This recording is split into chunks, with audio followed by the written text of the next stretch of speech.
137 seat ಗೆದ್ದು ಏನು ಹರಿದಿದ್ದೀರಿ ಅಂತೇಳಿ ಡಿ ಕೆ ಶಿವಕುಮಾರ್ ಬಗ್ಗೆ ಕೇಳಿದ್ದಾರೆ. ಅದ್ರ ಬಗ್ಗೆ ಸರ್ ಏನಾದರೂ ಯಾವ ನೈತಿಕತೆ ಇಟ್ಕೊಂಡು ಅವ್ರು ಮಾತಾಡ್ತಾರೋ ಗೊತ್ತಿಲ್ಲ.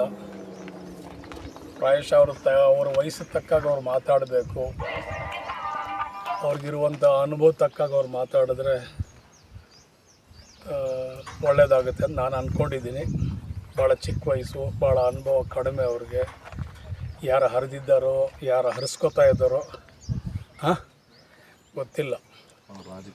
ಸೊ ರಾಜಕೀಯದ ಒಂದಷ್ಟು ಅವರಿರೋ ತಂದೆ ವಯಸ್ಸಾದಂಥವ್ರು ಅವರೆಲ್ಲರೂ ಕೂಡ. ಡಿ ಕೆ ಶಿವಕುಮಾರ್ ಸಾಹೇಬರು, ಕುಮಾರಸ್ವಾಮಿ ಅವರು ಎಲ್ಲ ಒಂದೇ ವಯಸ್ಸಿನವ್ರು ಎಲ್ಲರೂ ಕೂಡ. ಅವರು ಒಂದು ತಂದೆ ಸಮಾನದವರು. ರಾಜಕಾರಣ ಇರ್ತದೆ, ರಾಜಕಾರಣ ಬರ್ತದೆ, ರಾಜಕಾರಣ ಹೋಗ್ತದೆ. ಮಾತಿನ ಮೇಲೆ ಸ್ವಲ್ಪ ನಿಗಾ ಇಟ್ಟು ಮಾತಾಡಿದ್ರೆ ಒಳ್ಳೆಯದು ಅಂತ. ಸುಳ್ಳಾಗಿದೆ ಅಂತೇಳಿ ಜನಗಳು ಮಾತಾಡ್ತಿದ್ದಾರೆ. ಏನೂ ಇಲ್ಲ, ಆದಷ್ಟು ಬೇಗ ಅದೆಲ್ಲ ಒಳ್ಳೆಯದಾಗ್ತದೆ. ಸಿಹಿ ಸುದ್ದಿ ಬರ್ತದೆ. ಇನ್ನೊಂದು ಕೇವಲ ಸ್ವಲ್ಪ ದಿನ ಕಾಯ್ದೆ. ಅಲ್ಲ, ಈ 15 ಕೊನೆ ಭವಿಷ್ಯ, ಈ 15 ಕನ್ಫರ್ಮ್ ಆಗಿ ಆದಾಯ ಆಗ್ತೀರಿ ಅಂತ ಹೇಳಿದ್ರಿ. ಸಾಕಷ್ಟು ಜನ ಈಗ ಅದ್ರ ಬಗ್ಗೆನೇ ಚರ್ಚೆ ಮಾಡ್ತಿದ್ದಾರೆ. ಇನ್ನೊಂದು ಡೇಟ್ ಏನಾದ್ರು ಕೊಡ್ತೀರಾ ಸರ್?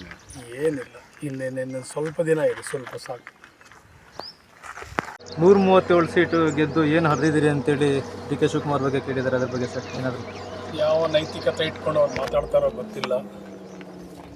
ಪ್ರಾಯಶಃ ಅವ್ರ ವಯಸ್ಸಿಗೆ ತಕ್ಕಾಗ ಅವ್ರು ಮಾತಾಡಬೇಕು. ಅವ್ರಿಗಿರುವಂಥ ಅನುಭವ ತಕ್ಕಾಗ ಅವ್ರು ಮಾತಾಡಿದ್ರೆ ಒಳ್ಳೆಯದಾಗುತ್ತೆ ಅಂತ ನಾನು ಅಂದ್ಕೊಂಡಿದ್ದೀನಿ. ಭಾಳ ಚಿಕ್ಕ ವಯಸ್ಸು, ಭಾಳ ಅನುಭವ ಕಡಿಮೆ ಅವ್ರಿಗೆ. ಯಾರು ಹರಿದಿದ್ದಾರೋ ಯಾರು ಹರಿಸ್ಕೋತಾ ಇದ್ದಾರೋ ಗೊತ್ತಿಲ್ಲ. ಸೊ ರಾಜಕೀಯದ ಒಂದಷ್ಟು ಅವರೆಲ್ಲ ತಂದೆ ವಯಸ್ಸಾದಂಥವ್ರು ಅವರೆಲ್ಲರೂ ಕೂಡ. ಡಿ ಕೆ ಶಿವಕುಮಾರ್ ಸಾಹೇಬರು, ಕುಮಾರಸ್ವಾಮಿ ಅವರು ಎಲ್ಲ ಒಂದೇ ವಯಸ್ಸಿನವ್ರು ಎಲ್ಲರೂ ಕೂಡ. ಅವರು ಒಂದು ತಂದೆ ಸಮಾನದವರು. ರಾಜಕಾರಣ ಇರ್ತದೆ, ರಾಜಕಾರಣ ಬರ್ತದೆ, ರಾಜಕಾರಣ ಹೋಗ್ತದೆ. ಮಾತಿನ ಮೇಲೆ ಸ್ವಲ್ಪ ನಿಗಾ ಇಟ್ಟು ಮಾತಾಡಿದ್ರೆ ಒಳ್ಳೆಯದು ಅಂತ. ಸುಳ್ಳಾಗಿದೆ ಅಂತೇಳಿ ಜನಗಳು ಮಾತಾಡ್ತಿದ್ದಾರೆ. ಏನೂ ಇಲ್ಲ, ಆದಷ್ಟು ಬೇಗ ಅದೆಲ್ಲ ಒಳ್ಳೆಯದಾಗ್ತದೆ.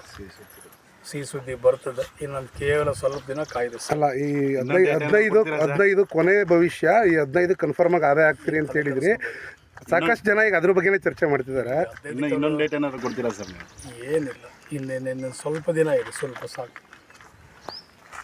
ಇನ್ನಷ್ಟು ಹೆಚ್ಚಿನ ಮಾಹಿತಿಗಾಗಿ ಸಪ್ತರ್ಷಿ ಟಿವಿ ಕನ್ನಡ ಯೂಟ್ಯೂಬ್ ಚಾನೆಲ್ ಅನ್ನು ಸಬ್ಸ್ಕ್ರೈಬ್ ಮಾಡಿಕೊಳ್ಳಿ.